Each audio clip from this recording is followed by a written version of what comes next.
আসসালামু আলাইকুম। ষষ্ঠ শ্রেণীর প্রিয় শিক্ষার্থীরা, তোমাদের আগামীকাল আ ষষ্ঠ শ্রেণীর গণিত বিষয়ের প্রশ্নপত্রটি বিশ্লেষণ এবং কিভাবে তোমরা উত্তর করবে তার কৌশলটি আমরা আজকে আলোচনা করব।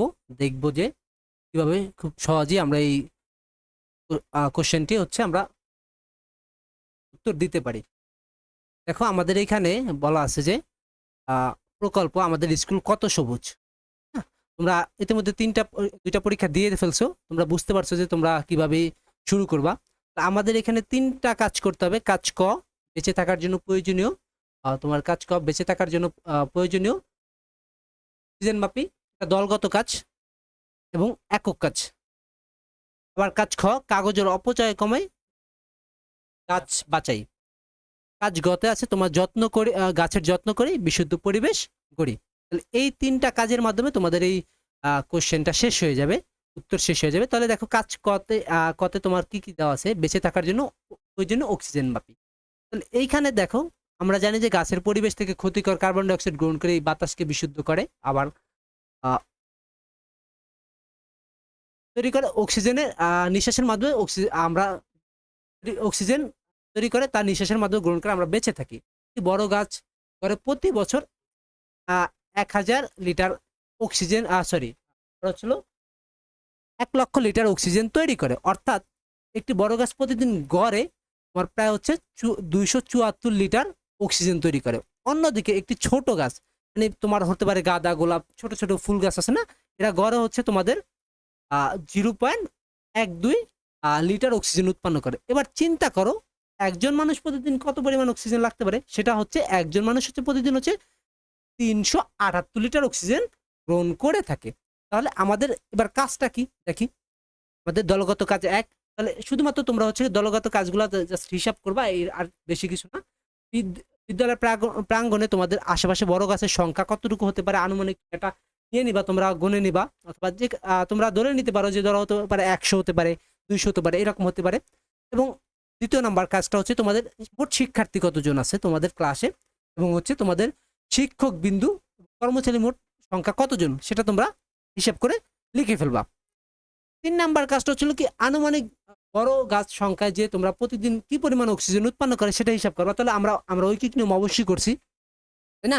ঐকিক নিয়মে তাহলে একটা গাছে যেহেতু আমাদের কত আছে, তোমার ২৭৪ লিটার অক্সিজেন দিয়ে থাকে, তাহলে যদি ১০০ গাছ হয়ে থাকে, তাহলে ১০০ দ্বারা ২৭৪ আমরা গুণ করলে আমরা আমাদের প্রতি দৈনিকের পরিমাণের অক্সিজেনটা পেয়ে যাব। তাহলে এবার আসলে ষষ্ঠ মোট জনসংখ্যা কতজন আছে, সেই তুমি এই যে ২ নাম্বার প্রশ্নে যে তোমাদের বিদ্যালয়ে শিক্ষক এবং মোট জনসংখ্যা বের করে ফেলছো, সেটার কতজন আমরা গড়ে দৈনিক হচ্ছিল প্রতিজন ৩৭৮ লিটার অক্সিজেন প্রয়োজন। তাহলে আমার এই যে সবার মিলে কতটুকু অক্সিজেন প্রয়োজন সেটা আমরা গুণ করে হিসাব করে বের করতে পারি, তাই না? অবশ্যই তোমরা পারবা, আশা করি। এবার আসো যে তোমার শাখার সকলের জন্য গড়ে প্রতিদিন কি পরিমাণ অক্সিজেন লাগবে, আর তোমার ওই যে স্কুলে গাছ পরিমাণ আছে, সেই গাছে কতটুকু অক্সিজেন তোমাকে দিচ্ছে। সেইটা যদি কম হয়ে থাকে, তাহলে আর কতটুকু কম হয়েছে, আর বেশি হয়ে থাকলে কতটুকু বেশি হয়েছে, সেটা হিসাব করবা। জাস্ট তোমার দুইটা আমরা তো পেয়ে গেছি যে আমাদের গাছে কতটুকু অক্সিজেন দেয় আর আমরা কতটুকু গ্রহণ করি, এটা থেকে যোগ বিয়োগ করলে তোমরা এটাকে উত্তরটা পেয়ে যাবা। তাহলে আমাদের অক্সিজেনের হিসাবের কাজটা মোটামুটি শেষ হয়ে গেছে, দলগত কাজটা। এবার একক কাজটাতে আসি। একক কাজে কি, তোমার পরিবারে কতজন সদস্য আছে সেটা হিসাব করতে হবে। যে সেই হিসাব করে তারপরে প্রতিজনে আমার তো লাগে ২৭৪ লিটার, তাহলে যে ৪ জন সদস্য থাকে, তাহলে ৪ দিয়ে আমরা ২৭৪ লিটারকে গুণ দিয়ে বের করে ফেলতে পারবো। এবার আসো, গড়ে একজন মানুষের যে পরিমাণ অক্সিজেন লাগে আর গড়ে তোমার পরিবারের সদস্যের যে পরিমাণ অক্সিজেন প্রয়োজন তার অনুপাত। তাহলে তোমরা অবশ্যই অনুপাত করছো। তাহলে অনুপাত করার জন্য যদি তোমাদের একজনের অনুপাত তোমার ধরো যদি তোমার মানুষ থাকে, তো একজনের লাগে ২৭৪, আর তোমার যদি তোমার পরিবার লাগে যদি ১,০০০, তাহলে এটা এক্স্যাক্টলি তোমরা অনুপাতটা করতে পারো, করে ফেলবা ভাবে। তাহলে আমার কত আসে দেখো, ২ দ্বারা কাটাকাটি করলে তোমার আসে কত, কাটাকাটি না করলে তুমি ধরো কত, আমরা সরাসরি এখানে জাস্ট তোমাদেরকে লিখে দেখে দিলে এইভাবে অনুপাতটা করে বের করতে পারো, ঠিক আছে? করে বের করে ফেলবা। তাহলে তুমি যে অনুপাত লিখছো তা ঠিক সমতুল, তাহলে সমতুল অবশ্যই পারো। তাহলে এইটাকে সবচেয়ে ছোট করে আস্তে আস্তে ছোট করবা, যত ছোট করবা প্রত্যেকটা ছোটতেই তোমার একটা করে অনুপাত, সমতুল অনুপাত বের হয়ে যাবে। তোমরা এটা আশা করি পারো। তোমার পরিবারের সকল সদস্য একদিনের অক্সিজেন সর্বজন্য কয়টি গ্যাস প্রয়োজন? আচ্ছা, তাহলে আমাদের ওই যে ঐকিক নিয়মের মধ্যে আমার একটি গ্যাসে এত লিটার দেয়, এত লিটার দেয় একটি গ্যাসে। তাহলে তোমার যদি হচ্ছে অক্সিজেন লাগে হচ্ছিল 1000 লিটার, তাহলে 1000 লিটার অক্সিজেনের জন্য তোমার কতটি গ্যাস প্রয়োজন, ওই যে বাক প্রক্রিয়া তুমি বের করে ফেলতে পারো। 5 নঙ্গে যে সংখ্যক টিপিএস তার আচ্ছা ওকে, তোমাদের আরেকটা আছে যে এবার হচ্ছে 5 নম্বরে তোমার পরিবার অক্সিজেনের জন্য যতটি গ্যাস দরকার আছে আছে কি এবং তোমাদের দরকারের চেয়ে বেশি বা কম আছে কিনা সেটা কি করতে হবে, দেখতে হবে। তাহলে তোমার যদি তোমার পরিবারের জন্য 5টা গাছ লাগে, তাহলে যদি তোমাদের 4টা গাছ থাকে, তাহলে কয়টা কম আছে? একটা কম আছে। সেটা ঋণাত্মক হবে কত? -1। তাহলে এখন এটা পেয়ে গেলা তুমি। এবার যদি 6 নং আসো যে 5 নঙ্গে পাইলা -1, তাহলে এটা যোগাত্মক বিপরীত সংখ্যা হবে কি? তোমার যোগাত্মক বিপরীত সংখ্যা হবে +1। তাহলে এইভাবে তুমি এটাও কি করে ফেলতে পারো, কমপ্লিট করে ফেলতে পারো। তোমার পরিবারের জন্য যে কয়টি গাছ কম বা বেশি আছে তা সংখ্যা রেখার মাধ্যমে দেখাও। তাহলে যদি কি থাকে তোমার হচ্ছে সংখ্যা রেখা আঁকলা, একে তুমি কি করলা, দেখাই দিলা যে তোমার পরিবারে গাছ দরকার হচ্ছে কতটি, কম বা বেশি। তাহলে তোমার যদি একটা কম আছে, তাহলে একটা কম থাকলে হচ্ছে মাইনাসের দিকে আসে। তাহলে এখানে যদি 0 হয়, তাহলে এটা হচ্ছে -1। তুমি এটাকে এখানে দিয়ে দেখিয়ে দিলা, মানে বিন্দু দিয়ে দেখিয়ে দিলে এটা হচ্ছে তোমার পরিবারের জন্য সংখ্যা রেখায় কতটুকু কম গাছ আছে।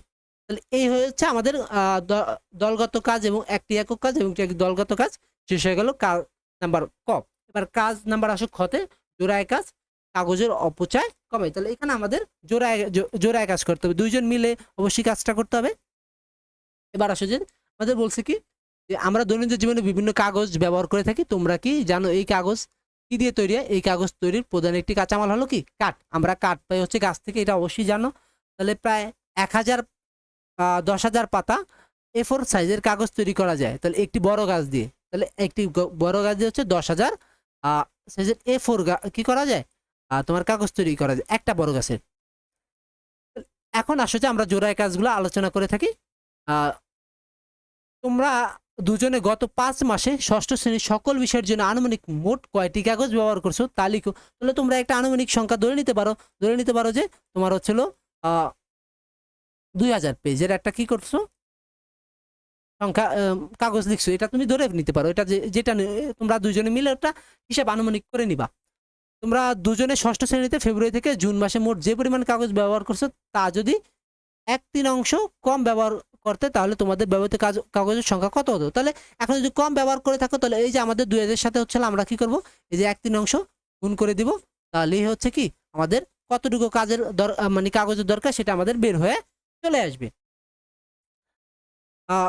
এবার আসো 2 নং এর ক্ষেত্রে তোমাদের কাগজ ব্যবহার করা শতকরা হার কত কমে গেল। আচ্ছা, তাহলে আমার যেহেতু শতকরা হার কত কমে গেল সেটা আমরা যদি বের করতে চাই, তাহলে আমার কি করতে হবে, আমার এই যে আগে লাগতো 2000, আর পরে ধরো এটা করে আসলো, ধরো হচ্ছে 3 দ্বারা যদি আমি 2000কে ভাগ করি, তাহলে আছে তোমার হচ্ছে প্রায় 600, ধরো হচ্ছে 20 থেকে 25-এর মধ্যে আসবে, 25 সামথিং। তাহলে এখন এই যে 2000 থেকে আমি কি করব, এই যে 600 কি করব, এটা বাদ দিব। বাদ দিলে দেখো আমাদের কতটুকু কমে গেল, প্রায় 1375টা কমে গেল কাগজ। এইটুকু কমে যাওয়ার হার কিভাবে বের করবো? তাহলে আমার লাগতো হচ্ছিল কত, তোমার 2000, আর এখন কমে গেছে কতটুকু, এতটুকু। তাহলে এইটা দিয়ে হচ্ছে এত 2000 ভাগ হচ্ছে 1378 ভাগ হচ্ছে 2000 হচ্ছে 100% দিয়ে তোমরা শতকরা হারটাও কি করে ফেলতে পারো, বের করে ফেলতে পারো। এবার আসে তোমাদের মধ্যে একজন যদি প্রতি চতুর্থ দিনে একবার এবং অন্যজন প্রতি ষষ্ঠ দিনে একবার পোস্টার ব্যবহার করে, তাহলে 1 এপ্রিল থেকে শুরু করে 30 এপ্রিল 1 মাসে তোমরা মোট কতবার একই দিনে পোস্টার ব্যবহার করবে। তাহলে এইটা বের করার জন্য অবশ্যই তোমরা জানো, তাহলে প্রতি চতুর্থ দিনে আর হচ্ছিল কত, প্রতি ষষ্ঠ দিনে বের করতে চাও, তাহলে হচ্ছে আমাদের অবশ্যই কি করা লাগবে, আর হচ্ছে করা লাগবে লসাগু করলে, লসাগু করে কি করব, দেখো এখানে আছে কত তোমার চতুর্থ দিনে 4 দিনে, আর হচ্ছে কত দিনে 6 দিনে। তাহলে যদি আমরা করি তাহলে কত, 4 6 2 আর হচ্ছে কত 3, 2 দুগুণে 4 3 4 12। তাহলে প্রতি 12 দিন পর পর আমি কি করব, একবার একই সাথে পোস্টার লাগাবো। তাহলে দেখো আমার 30 দিনের মধ্যে 12 দিনে, তাহলে 2 বার লাগাইতে পারবো, কারণ 12 দুগুণে 24। আমার 24, আর যদি 3 বারণ 36 হয়ে যায় তাহলে 36 দিন তো আমার নাই, আমার তো আসলে কত সর্বোচ্চ 1 মাসের মধ্যে লাগাইতে হবে, তাহলে আমি কয়বার একসাথে লাগাবো? 2বার লাগাবো, শেষ। তো ধরো তোমাদের স্কুলে কিছু পোস্টার পেপার নিয়ে আসলেন এবং শ্রেণীর প্রত্যেক শিক্ষার্থী 2টি করে পোস্টার পেপার দিলেন। এভাবে শিক্ষক পোস্টার পেপারে 3/5 অংশ তোমাদেরকে দিয়ে দিলেন, বাকি অংশ নিজের কাছে রেখে দিলেন। তাহলে তোমাদের শ্রেণীতে মোট শিক্ষার্থীর সংখ্যা কত তা লিখো। রাখো, তাহলে লিখলা, তাহলে মোট কতটি পোস্টার পেপার নিয়ে এসেছিলেন। তাহলে যদি করতে চাও তাহলে হচ্ছে তোমাদের শিক্ষার্থীর সংখ্যার মধ্যে হচ্ছে এইটা যদি কি করে দাও, গুণ করে দাও, তাহলে তোমরা পেয়ে যাবা। এবার তোমাদের দেওয়া অংশের মূল্য এত টাকা হলে প্রতিটি পেপারের মূল্য কি কত, তাহলে আমরা পেপার পেয়ে গেলে হচ্ছে ওই যে ঐকিক নিয়ম করে তোমরা হচ্ছে এই প্রত্যেকটা পেপারের মূল্য কি করতে পারো, বের করতে পারো, শেষ। আমাদের দল জোড়ায় জোড়ায় কাজের অংশ শেষ। এবার কাজের নাম্বার হচ্ছে গতে আসি। গাছের যত্ন করি, বিশুদ্ধ পরিবেশ গড়ি। আচ্ছা, তোমরা তো বুঝতেই পারছো যে আমাদের গাছ বেঁচে থাকার জন্য কত জরুরি, গাছের যত্ন নেওয়া কত গুরুত্বপূর্ণ। অবশ্যই আমরা জানি আমাদের গাছ বেঁচে থাকার জন্য আমাদের খুবই জরুরি, কারণ অক্সিজেন না দিলে আমরা বেঁচে থাকতে পারবো না, এটা তোমরা ভালো করেই জানো। তাহলে দলগত কাজ 2, গাছ রোপণ পরিকল্পনা। আচ্ছা, তাহলে তোমাদের বিদ্যালয়ে বাগানে 2টি প্লট আছে, এগুলো হলো প্লট 1, প্লট 2।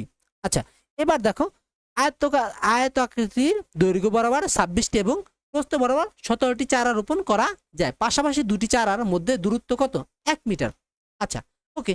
আবার প্লট 2 যদি ব্যবহার করি, বর্গাকৃতির দৈর্ঘ্য এবং প্রস্থ উভয় 21টি চারা রোপণ করা যায়। পাশাপাশি 2টি চারার মধ্যবর্তী দূরত্ব কত, 1 মিটার। আচ্ছা, তাহলে এখন দেখো প্লট 1 এবং প্লট 2 এর ক্ষেত্রফল কত। এখন দেখো আমাদের ক্ষেত্রফল যদি নির্ণয় করতে চাই, তাহলে আমার এখানে প্রত্যেকটা চারার মাঝখানে আমার গ্যাপ কতটুকু, 1 মিটার করে, ঠিক আছে।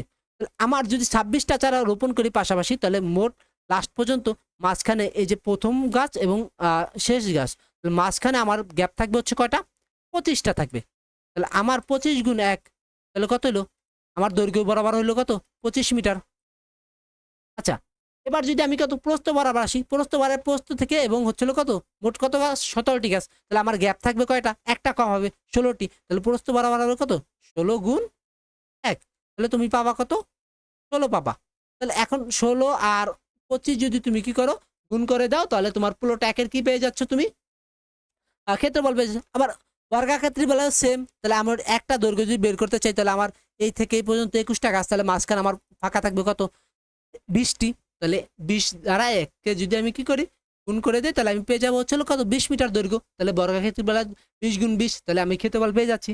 তাহলে প্লট 1 এবং প্লট 2 কয়টি চারা গাছ রোপণ করা যাবে। তাহলে এখন দেখো যদি চারা গাছ রোপণ করা যায় আমাদের এই নিয়ম অনুযায়ী, 26টা হচ্ছে দৈর্ঘ্য বরাবর, প্রস্থ বরাবর কত, 17টা। তাহলে আমি 26 গুণ কত, 17 দিলাম, তাহলে আমি প্লট 1 এরটা পেয়ে গেলাম। এবার হচ্ছে যদি কারটা আসি, প্লট 2 এরটা আসি, তাহলে 2 এরটা যদি করি, তাহলে 21 গুণ কত হবে, 21 হবে। তাহলে আমি কত, প্লট 2 এর চারা গাছে রোপণ করা যাবে সংখ্যা পেয়ে গেলাম। এবার আসো যে পাশাপাশি 2টি চারার মধ্যে দূরত্ব যদি কত, হাফ মিটার হয়ে থাকে, তাহলে সেক্ষেত্রে প্লট 1 এবং চারা গাছ কয়টি চারা গাছ রোপণ করা যাবে। এখন আমার দেখো দূরত্ব কমে গেছে, কি করে কমে গেছে, পাশাপাশি সংখ্যা দূরত্ব কমে গেছে, কতটুকু কমে গেছে, হাফ মিটার করে চলে আসে। এখন দেখো আমার মোট দূরত্ব হচ্ছে কয়টা, 26টা। তো মোট গাছ হচ্ছে কত, 26টা। তাহলে আমার দূরত্ব আগে ছিল 1 মিটার করে, এখন চলে আসছে কত মিটার, হাফ মিটার। আমার এইখান থেকে এইখানে চলে আসলো কত মিটার, হাফ মিটার চলে আসলো। দেখো আমার মিটার চলে আসবে 25 কেজি, আমি হাফ করি 2 দ্বারা ভাগ করি, তাহলে কত আসলো তোমার 12.5। এখন এইখানে হচ্ছে আমার এতটুকু হচ্ছিল আমার কি, তোমার দূরত্ব, মানে হচ্ছে মোট চারা গাছ লাগানোর সংখ্যা হচ্ছে, সরি এই ভুল করছি তোমাকে, 25। তো তাহলে এইখানে হচ্ছিল তোমার হচ্ছিল 25 গুণ হচ্ছে 2 হবে, কত হবে, 25 গুণ 2 হবে, তাহলে কত হবে, 50টি। তাহলে আমার 50টি গ্যাপ হবে, কয়টা গ্যাপ হবে, 50টি গ্যাপ হবে। তাহলে আমার গাছ রোপণ করা যাবে কতটি, 51টি গাছ রোপণ করা যাবে। তাহলে এইখানে হচ্ছে 17 গুণ কত হবে, 34। তাহলে মোট গাছ রোপণ করা যাবে কত, 35টি। তাহলে এইখানের জন্য আমি এই প্লটের জন্য এই কটা হবে 51টি এবং 35টি। তাহলে এটা গুণ করলে আমি প্লট 1 এরটা পেয়ে যাব। এবার আসো যদি প্লট 2 এরটা আসো, তাহলে এইখানে আছে আমার হচ্ছে কত, 21টি। তার সাথে আমি গুণ করবো কত, আমি পাইছি হচ্ছে কত, 20টি। তাহলে গুণ করলাম কতটি, গ্যাপ পাবো হচ্ছে 2, তাহলে কত পাবো, 40টি গ্যাপ পাবো। তাহলে 40টি গ্যাপ পাইলে আমার সংখ্যা, আমার গাছ লাগাইতে হবে কতটি, 41টি, তাই না। তাহলে 41 গুণ কত হবে, 41 হবে। তখন তুমি তোমার গাছ পেয়ে যাবে, গাছের সংখ্যা প্লট 2-এও পেয়ে যাবা। তোমাদের দলের জন্য কোন প্ল্যানটি নির্বাচন করবে, তোমাদের দলের জন্য কোন প্ল্যানটি নির্বাচন করবে। এখন তোমাদের দলের জন্য কোন প্ল্যানটি নির্বাচন করবে এটা, সরি প্লটটি নির্বাচন করবে, এটা তোমাদের উপর ডিপেন্ড করবে। এখন আমি একটা তোমাদেরকে যুক্তি দিতে পারি যে তোমরা অবশ্যই যেই গাছটা মানে যেই প্লটটিতে সবচেয়ে বেশি গাছ রোপণ করা যায় সেটাতেই তোমরা কি করবা, নিয়ে থাকবা। কারণ যত বেশি গাছ তত বেশি কি অক্সিজেন প্রোভাইড করবে, তাই তো। এবার আসো একক কাজ 2, গাছের যত্ন নেওয়ার পরিকল্পনা। এবার আসো যে ষষ্ঠ, তোমার শাখায় যত সংখ্যক শিক্ষার্থী আছে তোমাদের বিদ্যালয়ের বাগানে তার দ্বিগুণ পরিমাণ গাছ রয়েছে। আগামী 1 মাসে এই সকল গাছের যত্ন নেওয়ার দায়িত্ব তোমার শাখার সকল শিক্ষার্থীর। প্রতিটি গাছে সপ্তাহে 2 দিন যত্ন করবে। কতদিন? 2 দিন। সপ্তাহে কয়দিন করতে হবে? 2 দিন। তাহলে প্রত্যেক শিক্ষার্থীতে মাসে কতবার এবং প্রতিবার কয়টি গাছের যত্ন করবে। আচ্ছা, আমাদেরকে বলে দিচ্ছে 1 মাসে হচ্ছে সকল গাছের দায়িত্ব নিতে হবে তোমাদের শিক্ষার্থীর সংখ্যার দ্বিগুণ পরিমাণ। ধরো আছে তোমার হচ্ছে শিক্ষার্থী আছে কত, গাছ আছে 8টি, 4টি হলে গাছ আছে কত, 8টি। এবার প্রতিটি গাছ সপ্তাহে 2 দিনে যত্ন করবে। তাহলে প্রতিটি গাছ সপ্তাহে কয়দিন যত্ন করবে? 2 দিন যত্ন করবে। তাহলে আমার সপ্তাহ হচ্ছে, মাসের সপ্তাহ হচ্ছে কয়টা? 4টা। তাহলে আমি প্রতিটি গাছ মাসে হচ্ছে কয়বার করব? 8 বার করব। কয়বার করব? 8 বার। তাহলে এবার দেখো যে তাহলে প্রত্যেক শিক্ষার্থী 1 মাসে কতবার? তাহলে প্রত্যেক শিক্ষার্থী 1 মাসে হচ্ছে কয়বার করবে? 4 বার করবে। প্রতিবার কয়টি গাছ যত্ন করবে? তাহলে এবার দেখো আমার হচ্ছে 8টা গাছ, তোমার সংখ্যা হচ্ছে কত? 4। তাহলে প্রতিদিন যদি তোমার হচ্ছে সংখ্যার দ্বিগুণ করতে, তোমার প্রতিদিন করতে হচ্ছে 2টা গাছ করতে হচ্ছে, তাই না? তাহলে আমি প্রত্যেক দিন হচ্ছে 2টা করতে হবে। তাহলে মাস হচ্ছে কয়বার করতে হবে? তোমার হচ্ছিল 2 হইলে মাসে হচ্ছিল 8 বার করতে হবে। কয়বার করতে হবে? কারণ হচ্ছে আমার এই যে সপ্তাহে 4টা আছে না, মাসে 4 সপ্তাহ, আর প্রতি সপ্তাহে তোমার কত করতে হচ্ছে? 2টা কাজ করতে, প্রতিদিন 2টা। তাহলে হচ্ছে সরি, প্রতি সপ্তাহ হচ্ছে কয়টা করা লাগবে? 4টা। তাহলে মাসে সপ্তাহ হলো কয়টা? 4টা। আমি করতে পারবো কত? 4 গুণ 4 কত? 16। 16 বার তোমার কি করতে হবে? যত্ন নিতে হবে। আর হচ্ছে মাসে 16 বার যত্ন নিতে হবে। আর প্রতিবার কয়টি গাছ? 2টা গাছ করে যত্ন নিতে হবে, ঠিক আছে।